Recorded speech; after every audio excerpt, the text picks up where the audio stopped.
Royal Standley of Oregon Pacific Financial Advisors, offering securities through United Planners Financial Services, member FINRA, SIPC, shares his planning approach to help people toward a place where they may be at peace regarding their financial goals. In this dynamic podcast, Royal will share his insights on how to design a retirement plan to help you plan for your future. Now, on to the show. Hello and welcome to episode 1. This is the inaugural podcast, actually, with Royal Standley from Oregon Pacific Financial Advisors. Today, we're going to be asking Royal some business questions and actually get into a little bit of personal questions, which are my favorite, to get to know him and get to know a little bit about his business. Hello, Royal. How are you? Oh, I'm doing great. Doing great. Glad to be here. Fantastic. Are you ready? I am. All right. Well, we're going to start with some questions about your practice and your business. So let's just jump right in. Why did you decide to work in financial services? Tell us a little bit about your history. Absolutely. So I actually began just kind of falling into financial services. It was really interesting as I was graduating from high school. My father, who for years had just told me, hey, you need to get into computers. Computers is where the future lies. Out of the blue, sent me an article he had torn out of a magazine about the career of being a financial advisor. And he just found it very interesting seeing the demand there. He was already retired, so I just remember that as kind of my first experience or my first knowledge of what a financial planner was this article my father sent me when I was 18 or 19. Mm-hmm. But in 2001, after college, I had tried real estate and just really didn't care for that as a career. And a friend of mine who worked as a commodity broker said, hey, we need an assistant. And that kind of opened the door to me joining a commodity firm over in Grants Pass, Oregon, a Great Pacific trading company, and learning the ropes of the commodity markets, futures, and options, and that sort of thing. I did that for about 4 or 5 years. During that time, kind of worked my way up and did a fair amount of writing on the website, recommendations, and that sort of thing, really following fairly closely what's going on in the various commodity markets. When I left there, I kind of wanted to try something new. The commodity industry is extremely volatile, and I wanted something where you could work more with individuals and build those long-term relationships that you just really couldn't in a brokerage environment. And so in 2006, I came here and joined Oregon Pacific Financial Advisors. Met my mentor, Todd, who brought me on, and worked with Don for 2 or 3 years directly. And then probably about 2009, 2010, I kind of began building my own practice and did that for the last basically almost 10 years now. And during that time, I was able to purchase one of the founders of the companies, his practice when he passed away. That was in 2010. And then when Don Todd, my mentor, retired in 2016, I was able to purchase his practice as well as the remainder of the firm. So now I am the sole owner of Oregon Pacific Financial. Great. So with that history, who do you work with and what's your specialty? So my primary focus is on real people getting ready to retire. So we have millionaire clients. But that high net worth space that I think some advisors try to pitch themselves to, we're just really working with people who are down to earth, who have worked hard all their career, and are looking to enjoy retirement and not worry about what's going on in the financial markets, but want to have the security of knowing that kind of no matter what comes up, they have someone in their corner who's watching things for them. So really, it's those people who know how important financial planning is, but also know how important it is to go out and enjoy their lives and not worry about the minutia that we, with our experience, can worry about for them. You said that you're in your client's corner. What does that look like? What do you do for your clients specifically? Absolutely. So, you can throw around the term financial advisor, financial planner, and it really depends on the individual and how they have built their practice. I would say we do a fantastic job of working with investments, designing portfolios, and that sort of thing. And I would say the amount of time that we spend talking about that is probably about 10% of the time we spend with clients. The rest of the time is really on that financial planning piece. And that's really where I feel I bring the most value to a client's life. is in helping them define what they're looking for, define what retirement looks like for them, and then empowering them and guiding them to really enjoy life to their highest and best available outcome. We do a lot of estate planning with clients, helping them plan how they want to pass down their wealth, either to charities or their family. We work with a lot of multi-generational families, meaning that we'll work with mom and dad, grandma and grandpa, son and daughters, and really work with multiple generations there and meet each one of those where they're at so that they can build the financial lives and do the things that are important to them for the future. Okay. Who is your ideal client?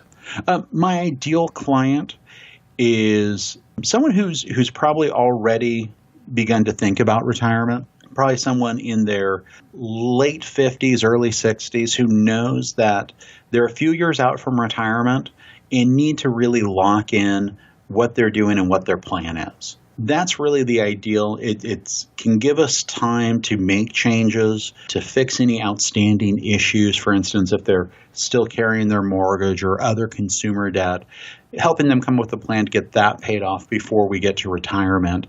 And then make that switch there of, okay, I'm not going to go to work on Monday. What does that look like? Where does the money come from? Mm-hmm. How do I turn this 401k that I have into my income that's going to last me the rest of my life?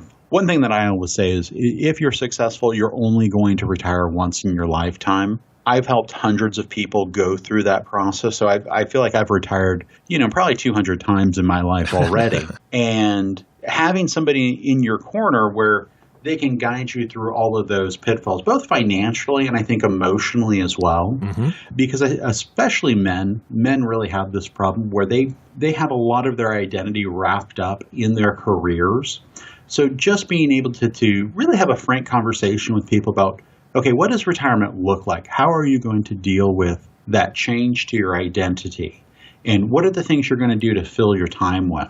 And helping them just guide them through that process of getting into retirement and enjoying retirement. That's great. How do you find these clients? So the biggest way we find our new clients is through referrals from our existing clients. The other ways is through educational events. We just finished up a series on the new tax law that came out this last year. And then also I am affiliated with the Dave Ramsey program through their SmartVestor program. Mm-hmm. So anyone who's familiar with that program, if they go online and they're in Southern Oregon, I'm one of the names that pops up there. Gotcha. So you spoke a little bit about how you educate your clients.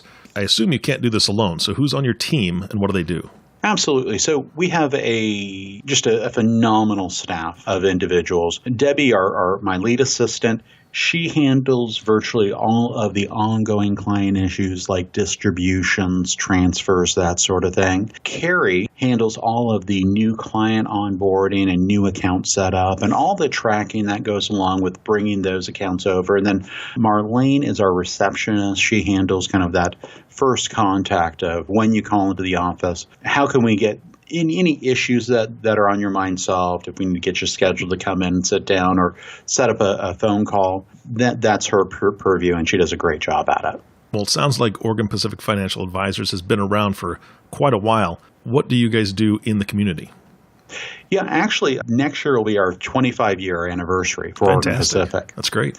So in the community, I'm extremely involved in all of Southern Oregon on a community level. Right now, I sit on a few boards, such as Maslow Project, which works with homeless kids 0 to 22 here in Jackson and Josephine County. I'm the president of the Southern Oregon Head Start Board of Directors, which deals with children between the ages of 0 and 5 and giving them that early childhood education as well as educating parents on best practices for parenting your child, disciplining your child, and all the issues that go along with that.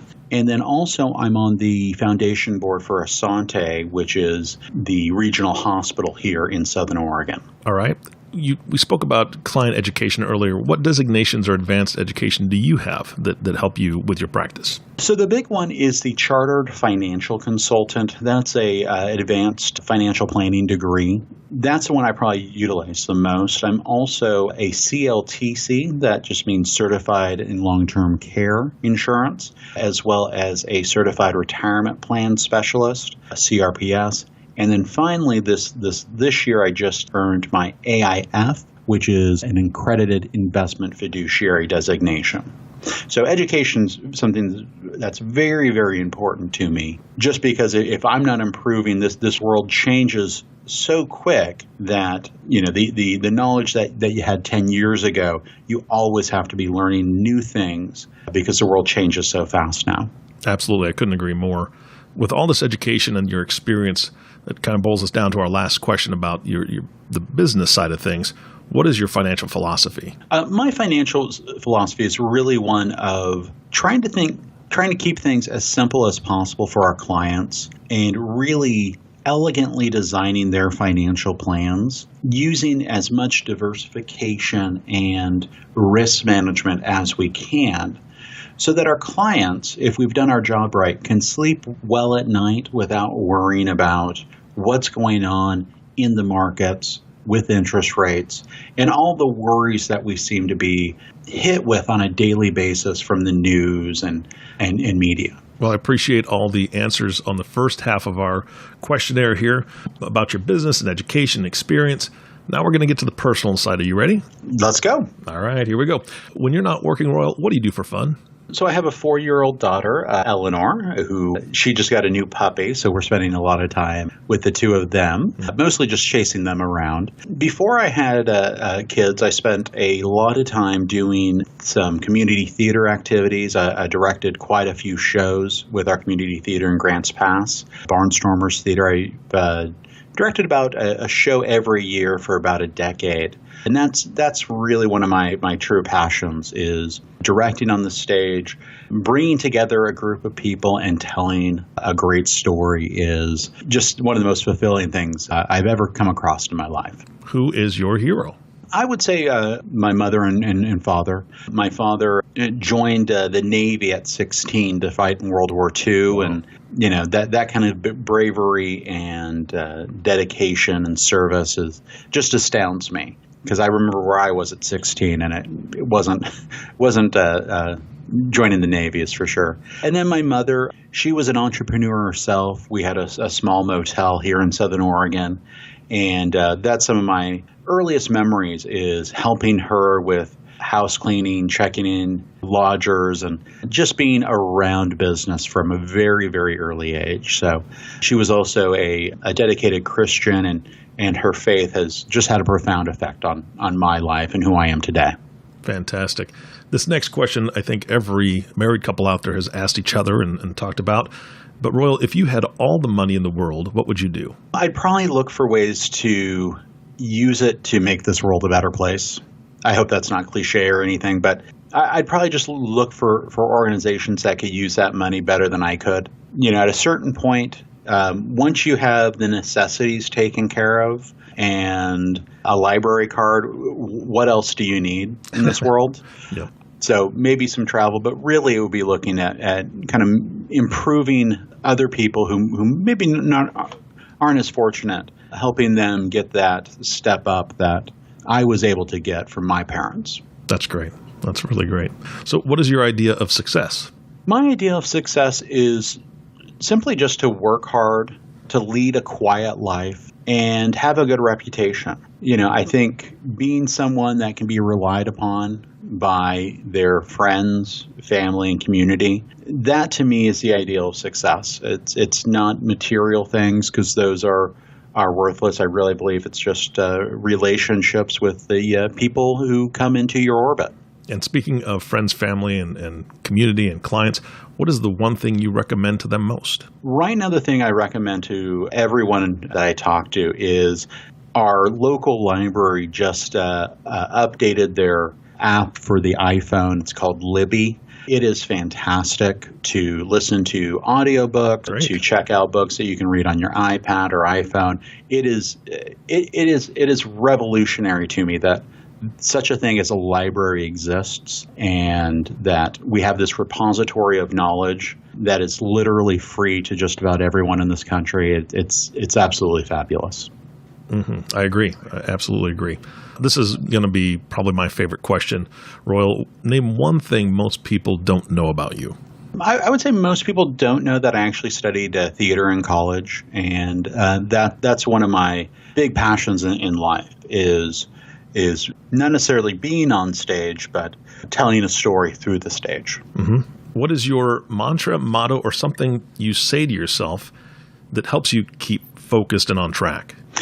Well, it's on the sign when you come into Oregon Pacific Financial Advisors, and it's really kind of my vision for my life of what I do, both for myself and for my clients, and that is simply elegantly designing the future today. And I like the word elegantly because it means to take something that's complex and present it with simplicity. And I really feel like that is what I'm doing for my clients. What I'm trying to do for myself is come up with a plan to live your life with purpose, live your life with design, to achieve those things that you most want and are most important to you in your lifetime. All right. What is your proudest achievement, Royal? Well, she's 4 years old and named Eleanor.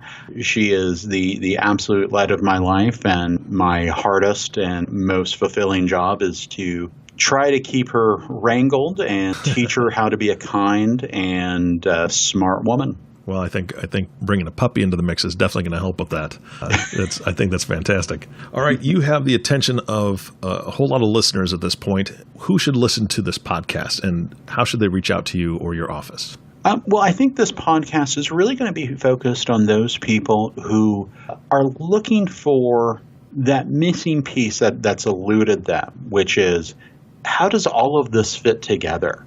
How do all of the things that I'm doing right now that I've been told or taught will prepare me for the future, how does all this come together, and how does this really work for me in my individual situation? That, I think, is what we're going to do on this podcast, is help answer some of those questions and give people guidance of how to pull all this stuff together and really lead their best life possible. If you want to reach out to the office, please visit our website at opfa.com or give me a call at 772-1116. You can talk to Marlene, and she can answer a lot of your questions about how to schedule an appointment. Great. Those are the 20 questions for this inaugural podcast. Royal, do you have any closing thoughts for us? Anything else you want to add? Simply that I'm looking forward to educating, entertaining, and hopefully one day meeting some of our listeners. Thank you, Royal. I really appreciate that. That's great. Thank you for listening to today's podcast, episode number 1, the inaugural podcast with Royal Standley. If you have not subscribed to the podcast yet, please click the subscribe now button below. This way, when Royal comes out with a new podcast, it'll show up directly on your listening device, and it also makes it so much easier to share these podcasts with friends and family. Thank you so much for listening today. For everyone at Oregon Pacific Financial Advisors, this is Eric Johnson, reminding you to live your best day every day. We'll see you next time.